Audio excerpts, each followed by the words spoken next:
Hello, my name is Dr. Brian Raid, and I'm a naturopathic doctor, and this is a video about removing lead from the body.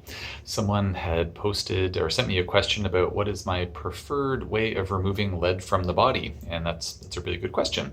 So removing lead, there's a few different options.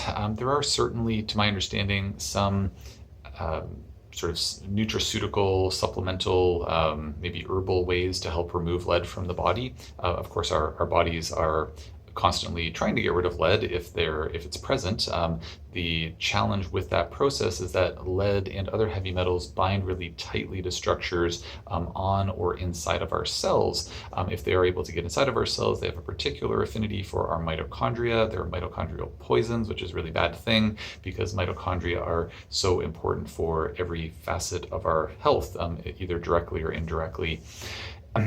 Heavy metals will also increase levels of free radicals in our bodies, which is not good because free radicals slash pro-oxidants, or the opposite of antioxidants, cause a lot of damage to our healthy tissues and DNA and whatnot. So while our bodies are striving to get rid of lead on an ongoing basis, and we can work with certain supplements or things like that, and healthy lifestyle practices, good diet, etc., to help facilitate that process, there are some other supplements, nutraceuticals, things like N-acetylcysteine or alpha-lipoic acid, or certain naturally occurring compounds, maybe like zeolite, or possibly like humic acid or fulvic acid, that could help to bind up some of those metals. With things like humic acid and fulvic acid, I've looked in the medical literature. I can't seem to find incredibly compelling evidence that that definitely works in humans. There is some evidence that those substances do bind up heavy metals, but I haven't been able to find any human clinical trials showing that works in us. So if anybody listening knows of references that look at that, I'd love to see them, because I'd like humic acid and fulvic acid to work. I'd prefer it if they did. I just don't know if they do.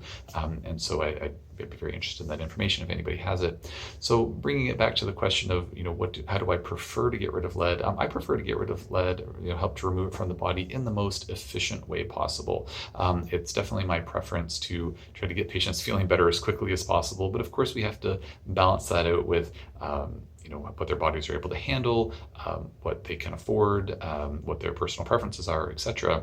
So generally, I use chelation therapy to help get rid of lead in the body, using either intravenous chelation therapy, and in that case, the preferred agent would be using something called EDTA, or if IVs are just not desired by the patient, or just the price point's limiting. And I mean, with EDTA, there's different methods of using it. The old school way of the old school only option of using EDTA was to do a long, 3-hour long IV drip, and so that was, quite a bit more expensive than what we can do nowadays, which is a much shorter infusion. It could be infused over, the span of minutes, potentially. Depends, kind of the exact method that's being used. So generally, an EDTA treatment might be in the range of about like $75 or so, give or take. Whereas if one is using oral chelators, something called DMSA, which is also good at binding lead, then that's quite a bit less expensive, and it depends on the source and all of that. But generally, for the sourcing that we're able to access for our patients, it's around like $45 plus tax per month for a dose of, like a solid dose of DMSA. So it's quite a bit cheaper to work with the oral chelator. Now, the disadvantage of the oral chelator is that in my clinical experience, it doesn't get rid of the metals as quickly as the IV does.